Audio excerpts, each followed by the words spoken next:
Na mwanzoni mwa karne ya 13 hadi ya 15 Wanakilwa walibarikiwa kupata dhahabu ambayo ilikuwa ina thamani kubwa kwa kipindi hicho. Dhahabu iliyopewa jina la Golden Age ilikuwa ni miongoni mwa vitu vikubwa na vyenye thamani kubwa sana katika eneo hili hapa la Kilwa, lakini miaka kadhaa baadaye Wanakilwa wakapata zawadi nyingine ya kuzaliwa, watu mashuhuri kweli kweli, ambaye siku ya leo kwa pamoja wametukutanisha hapa kwa ajili ya jambo la hisani.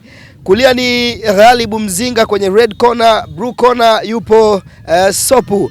Hao wote wawili ni wana michezo kwa namna ambavyo kila mmoja anashiriki. Kwa maana ya Ghalibu Mzinga, yeye ni mtangazaji kinara kwa sasa katika upande wa michezo, ambaye amekuwa akitoa burudani kwa wale ambao wanafuatilia mpira wa miguu. Sopu yeye kazi kubwa iliyomleta duniani kwa kile ambacho alipewa na Mungu, kwa maana ya kipaji ni uwezo wake uwanjani. Katika klabu yake ya Azam FC amekuwa akiwakilisha vizuri Kilwa pamoja na maeneo yote haya, na wanajivunia hivyo, sambamba na Ghalibu Mzinga ambaye yeye alienda mbali zaidi na kujiita Kilwa Finest.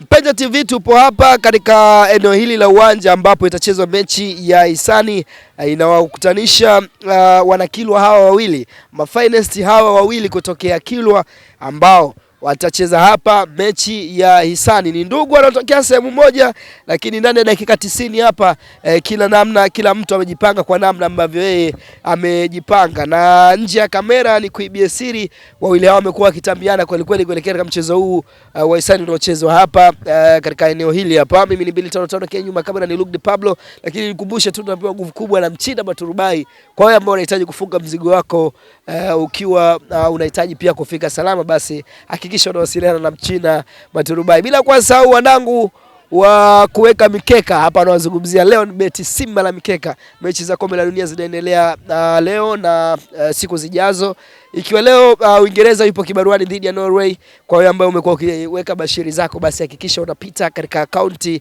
katika website zote za leo beti Simba la mikeka kwa ajili ya kuweka bashiri zako. Tupo hapa na tutakuletea kila kitu kutoka hapa.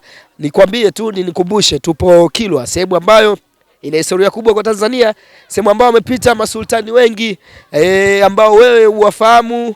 Pengine mimi nilipata bahati ya kukutana nao baadhi. Imekuwa bahati tena nimerudi hapa, ni kumbukumbu nzuri na za zamani zinanikumbusha baadhi ya kuona maeneo ambayo nilikuwa nikiketi hapa mimi pamoja na masultani wenzangu.